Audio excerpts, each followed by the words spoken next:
Field marshal Syed Asim Munir کا Multan garrison کا دورہ، آرمی چیف کو فارمیشن کی آپریشنل تیاریوں اور جاری تربیتی سرگرمیوں پر بریفنگ۔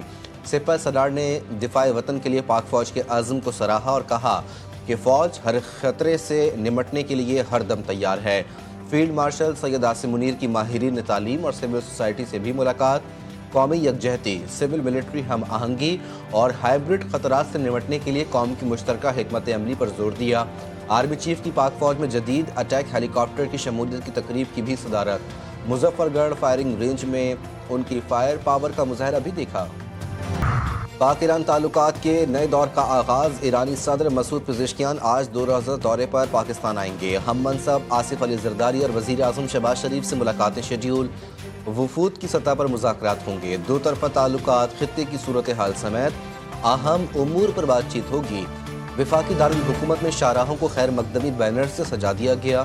ترجمان دفتر خارجہ کے مطابق ایرانی صدر کا دورہ تعلقات کو نئی جہت دے گا۔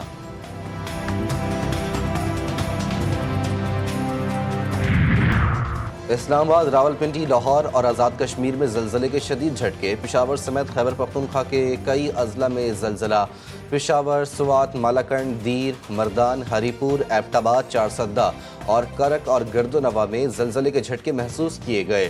زلزلہ پیما مرکز کے مطابق زلزلے کی شدت 5.4 جبکہ گہرائی 102 کلومیٹر ریکارڈ کی گئی۔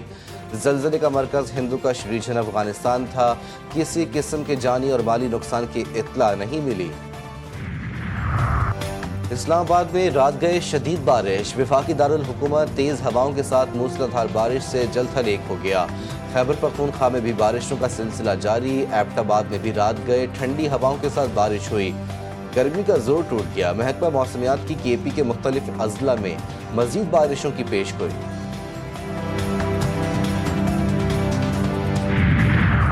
اور سینئر وکیل شمس الاسلام کے قتل میں ملوث ملزم عمران آفریدی کا اعتراف۔ ویڈیو بیان میں عمران آفریدی نے کہا کہ شمس الاسلام نے میرے والد کو قتل کیا جس کا میں نے بدلہ لیا۔ شمس الاسلام اور میرے والد کے درمیان 35 لاکھ روپے کے لین دین کا تنازع تھا۔ شمس الاسلام نے میرے والد کو اغوا کے بعد تشدد کر کے قتل کیا تھا۔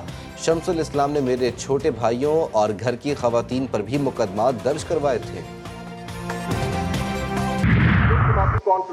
میں ملک کی موجودہ آئینی، سیاسی اور معاشی صورتحال پر گہری تشویش کا اظہار کیا گیا۔ آج ملک میں بسنے والا کوئی طبقہ اور قومیت مطمئن نہ ہے۔ کسان تباہ حال، تنخواہ دار طبقہ ٹیکسوں کے بوجھ تلے اور کاروباری طبقہ ملک چھوڑ کر اپنا سرمایہ بیرون ملک منتقل کر رہا ہے۔ ملک میں غربت کی شرح میں خطرناک حد تک اضافہ ہو چکا ہے اور اس وقت تقریباً 45% پاکستانی سطح غربت سے نیچے زندگی گزارنے پر مجبور ہیں۔ اپوزیشن کو دیوار سے لگانے کی کوشش، ہائبرڈ نظام ملک سے اپوزیشن کا مکمل خاتمہ چاہتا ہے۔ تمام جماعتوں کے درمیان گرینڈ ڈائیلاگ کیا جائے، ملک کو چیلنجز سے نکالنے کے لیے مشترکہ حکمت عملی کی ضرورت ہے۔ تحریک تحفظ آئین کی آل پارٹیز کانفرنس کا مشترکہ اعلامیہ، بانی پی ٹی آئی اور بشرا بی بی کی رہائی کا مطالبہ۔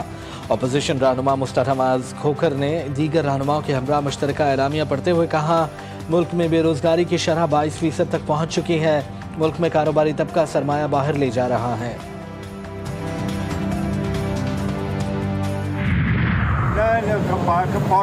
پولیٹیکل پارٹیز میں ٹیکس آف 2020 والی چیزیں نہیں ہوتی۔ فی الحال ایک دن کا ہمارا ہے کہ 5 تاریخ کو جو ہماری ریلیز ہے وہ پورے ملک میں ریلیز ہوگی۔ آئندہ کالا عمل کیا ہوگا وہ ہم آپ لوگ کے سامنے رہیں۔ تحریک انصاف کا اسٹیبلشمنٹ سے پھر مذاکرات کی خواہش کا اظہار، چیئرمین پی ٹی آئی نے کہا 5 اگست کو شہر شہر احتجاج ہوگا، فی الحال احتجاج صرف ایک ہی دن کا ہوگا۔ سلمان اکرم راجہ بولے، تحریک انصاف ملک میں حقوق کی جنگ لڑ رہی ہے، فیصلہ سازوں سے التجا ہے کہ وہ پاکستان کے لیے ہم سے بات کریں۔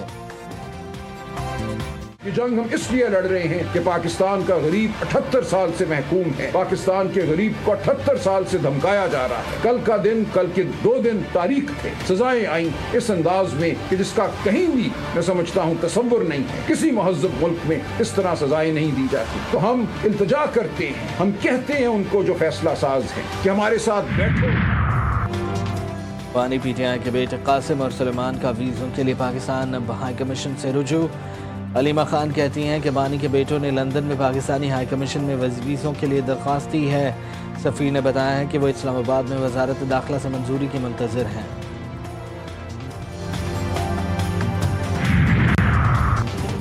اپوزیشن والے ذہنی بیماری کا شکار، اپوزیشن جماعتوں کے پاس کوئی پالیسی نہیں، اپوزیشن والے عوام کو بے وقوف نہیں بنا سکتے، ناکامی پی ٹی آئی والوں کا مقدر ہے، وفاقی وزیر اطلاعات عطا تارڑ کی لفظی گورباری، کہا تحریک انصاف والے شرطیں لگاتے تھے کہ ملک کب ڈیفالٹ کرے گا، زر مبادلہ کے ذخائر میں اضافہ اور مہنگائی میں کمی ہوئی، حکومتی اقدامات سے معیشت درست سمت میں گامزن ہے۔